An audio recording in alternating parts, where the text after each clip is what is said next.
Welcome to Tech Appreciation Day. You know, we should appreciate technology a little more. Without technology, we couldn't function as a society.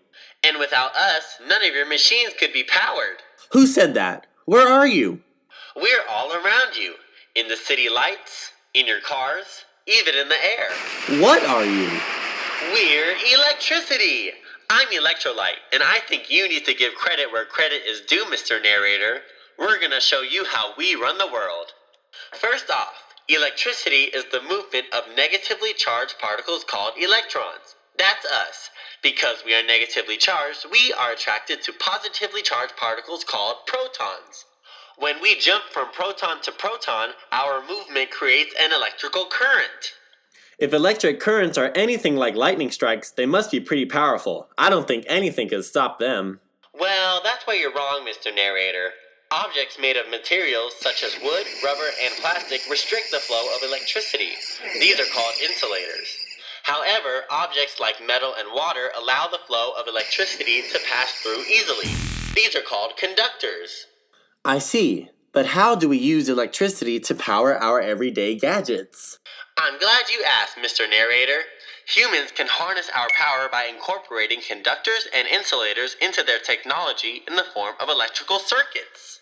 There are three things a circuit needs in order to function properly: a battery, something to power, and the circuit has to be closed. A closed circuit is when wires connect from the battery to the light bulb and from the light bulb back to the battery.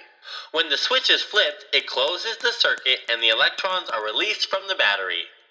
It takes a certain amount of voltage to power each light bulb, so as the electrons flow through the circuit, they gradually lose their own voltage. Once they get through the last light bulb, the electrons have lost all their voltage and are weakened. But don't they have to keep powering the light bulbs? How can they do that if they don't have voltage?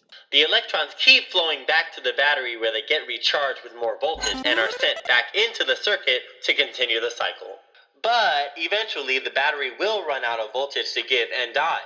Without the battery, the electrons can't get recharged and will stop powering the lights. This system is foolproof. Nothing could go wrong. Well, there are some situations when things can go wrong in circuits. Let's say our circuit didn't have anything to power and it was just a battery and some wire. The electrons would be free to flow as fast as they can back to the battery. But because they didn't power anything and lose voltage, they get charged with way more voltage than they need. This is called a short circuit. The increase in power overwhelms the battery and will eventually cause it to explode. But to prevent this from happening, circuit breakers detect when the current levels get too high and break the closed circuit to stop the flow of electricity before any destruction can take place. That's a very smart way to prevent any electrical problems. This has been so informative, but electricity has been around for a long time. There couldn't be any more advances with it, right? Oh, Mr. Narrator, there are new advances in electricity all the time. Recently, electric cars have been developed to run on electricity alone. They are easily rechargeable and get excellent mileage and speeds. Also, because electricity plays a role in electromagnetism, magnetic levitation trains have been invented to enhance public transportation in cities across the country. It's also electrifying, isn't it? Ha ha ha.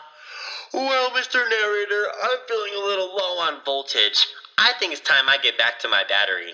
I hope what I showed you today will give you more appreciation for what electricity does for you every day. Oh, it has, Electrolyte. Thank you. If you ever need any help with electricity again, just call. I'll be back in a flash.